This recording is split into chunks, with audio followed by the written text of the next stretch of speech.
Hello, good people. How are you doing? Mambo VP, my name is Esther Mombe and I'm here to welcome you to Esther Light Show. It's all about good vibes. Of course, remember to subscribe, remember to share, and to leave a comment.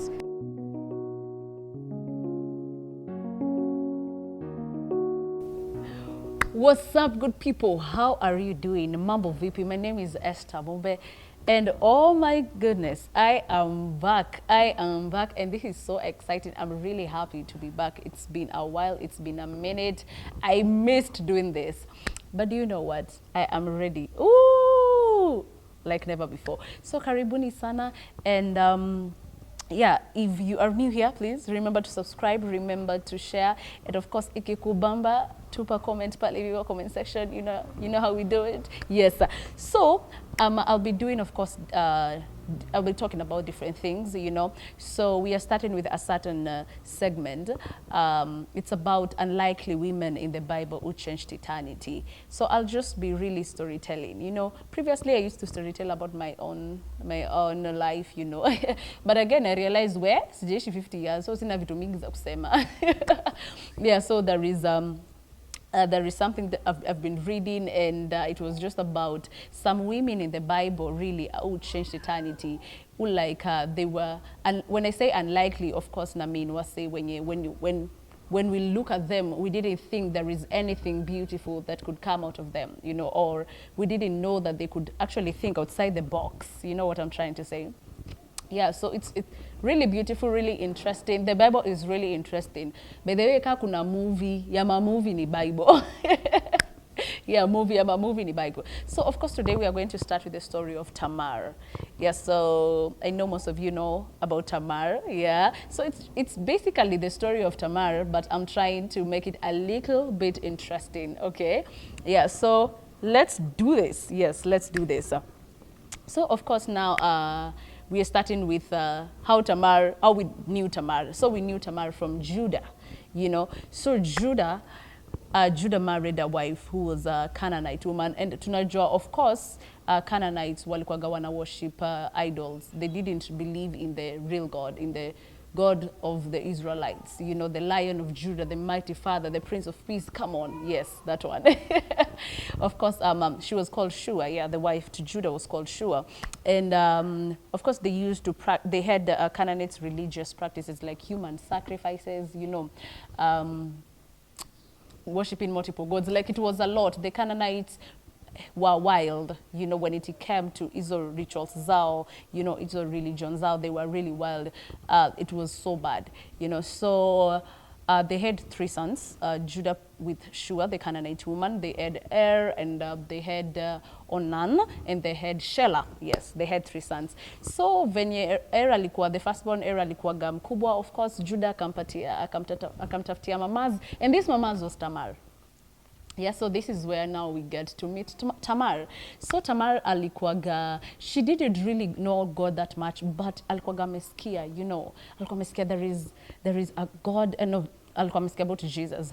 So alikuwa meskia there is someone who parted the sea, and he is Jesus, he is the Son of God, So she used to believe. She never had the foundation, knowing Jesus, knowing God, all these things, but she used to believe. There is someone who is supreme. There is someone who is greater than there is the God of all gods. So of course, hakuwa nasikizana sana na Shua, who was the mother-in-law, because of course they were not speaking the same language when it comes to spiritual things. She is praying to God. Tamar is praying to God. Shua is praying to Canaanites gods, the gods. Even sometimes. She used to see those 2 gods the Canaanites were worshiping, and she could really get mad. But yeah, so moving on swiftly, she knew about God. She didn't know. She knew about Jesus. She didn't know a lot about Jesus, but alikuwa amesikia story, the miracles that Jesus performed. She knew it. She knew about all of it, and she was really getting fascinated about this amazing person. Who be this? Who was resurrecting people from the dead?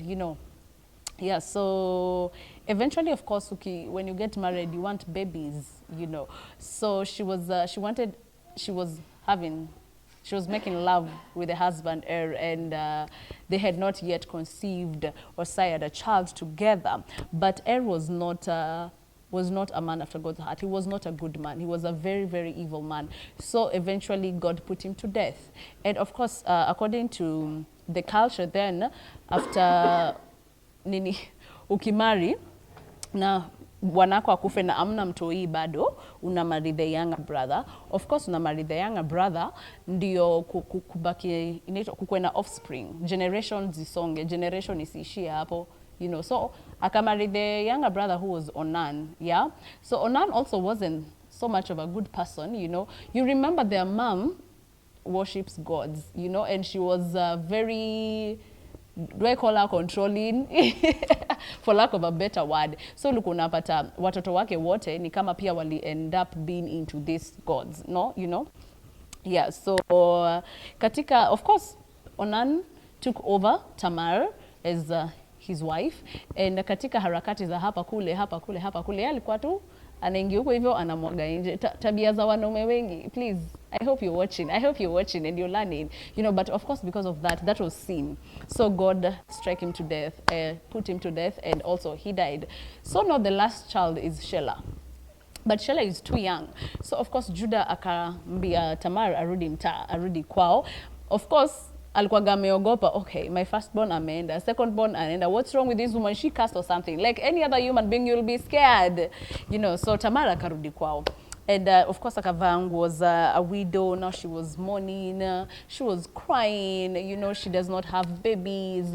Hakuna generations. No one, no inheritance. You know, as in, that's it. You know, so eventually, Shua died. The wife to Judah died. And Tamar akasikia Judah alikuwaga anakam, there was someone who was head, alikuwaga na sheep za, niambie nikwambie, za Judah, yes. Alikuwaga na sheep za Judah. So Judah was just coming to check out nini vitu zake, mali yake, you know. So Tamar akasikia, ala, umse anakam, you know. So akaamua kutoa hizo nguo za widow na akaamua kuvaa goes a prostitute. You know, sometimes you just have to do what you got to do, you know, to take what is rightfully yours. So yeah, so she dressed like a prostitute, and she went to the gate of Enaim, if I'm not wrong. Yeah, she went to that gate because she knew Judah will pass here. So Judah, after ametoka tu harakati zake za hapa kule, akapata mrembo, wewe kitu imesimama, you know, hapo hivyo kwa hiyo gate. And of course they started chit-chatting, and of course, you know, they wanted to sleep. She has dressed like a prostitute, you know, so of course we are doing these things. Wife yake si alikufa, you know. So akauliza, what will I get in return? You know, what am I going to get in return after something also to learn? Hizi vitu si free. Borere, hizi vitu si free. You know, so akauliza, what am I going to get in return? And Judah akasema, I can give you a goat. Yeah, I can give you a goat. Akasema, no, I do not want that. She wanted more, and she wanted something that itakuwa evidence. You know, sawa ni goat, but you know, I want something ibaki nayo just in case unitoke. Just in case unitoke, you know, what will I have? So you can give me something else, and your sister ukienda ukilete hiyo goat to exchange, you know. So wezi nitoka kwa sababu I have something that is so important to you. And these are the things that Judah gave to Tamar. He gave some very special things. You know, men can really go all the way. Oh, hey! They can really go all the way out for some things. You know what I'm saying? Anyway, so of course, Judah gave a seal, a cord, and a staff. So a seal was a simplified sign. It was a sign of authority. And a cord represented God, groom, and bride. And a staff was a special walking stick. So these are the special things that Judah gave to Tamar. And of course, he slept with her. And kila mtu akaenda kwake, you know, kila mtu akaenda. After months, of course, no, not after months, after some time Juda akatuma na zile gout zishie kwa hiyo gate, akisema kuna prostitute wanatulia hapo ende akapewe. But sasa kuishia kuna prostitute, kwanza wase wanamwambia hapa hata hakunaga prostitute, what are you guys trying to say? Of course he was stressed out kwa sababu of course Tamar wasn't a prostitute, it was just a strategy for her to get again what is rightfully hers, you know. And what is that? Babies. What is that? A generation inheritance from the family of Judah, because she was married in the family of Judah. Okay, so after some months, of course, when Tamar got pregnant, so of course she was impregnated now by the father-in-law.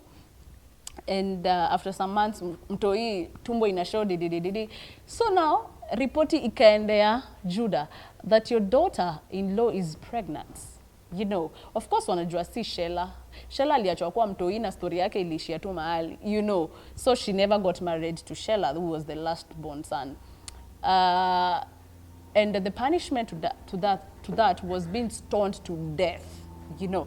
So akasema, you know what, aletwe kwenye niko and she should be stoned to death. So of course people were like dealing with her, you know, wakimpeleka the direction of Judah.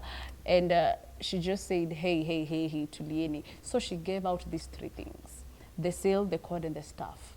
She gave out. And akasema, pelekeni hizi staff Judah. And once you just do that, he will know what I'm trying to communicate, okay?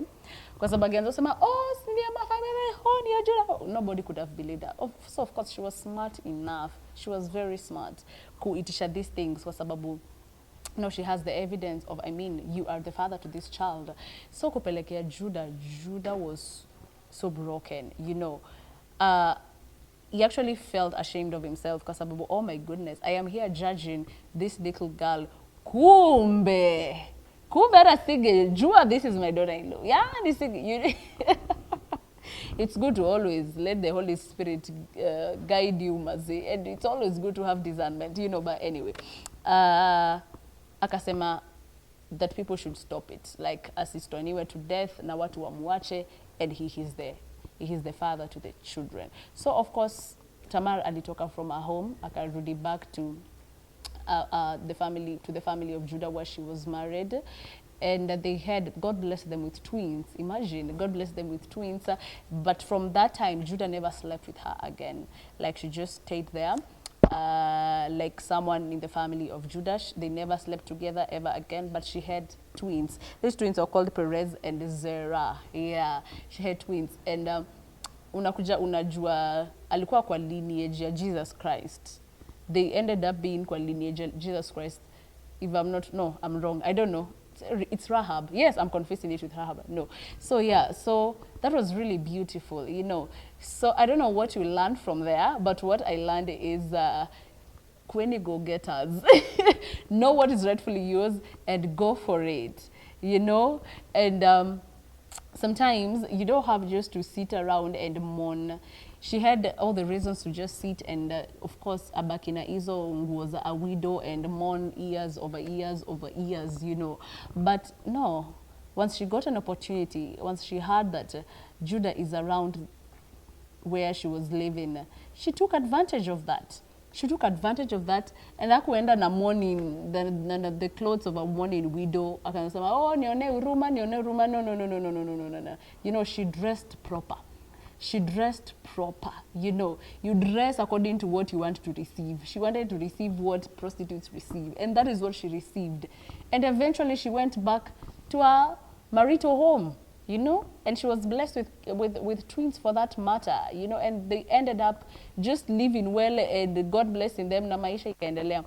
Of course, sleeping with father-in-law was a little bit extra, but she did what was needed. She did what was needed to be done, you know. Do at least akuwe na generation. Hakuna mtu anataka kizao chake kishie na yeye, you know. Everybody wants like akuwe na a generation that will come after him, after her. We all need generation, we all need children, we all need a lineage, you know. So yeah, so that is the story of Tamar. I hope you've liked it. So remember to subscribe, remember to share, remember to give this video a thumbs up, and remember also to comment, and see you on to the next video, Story of Rehab. I know Mtabambika, I know you'll have fun. Thank you so much. This is Esther Light Show. Thank you.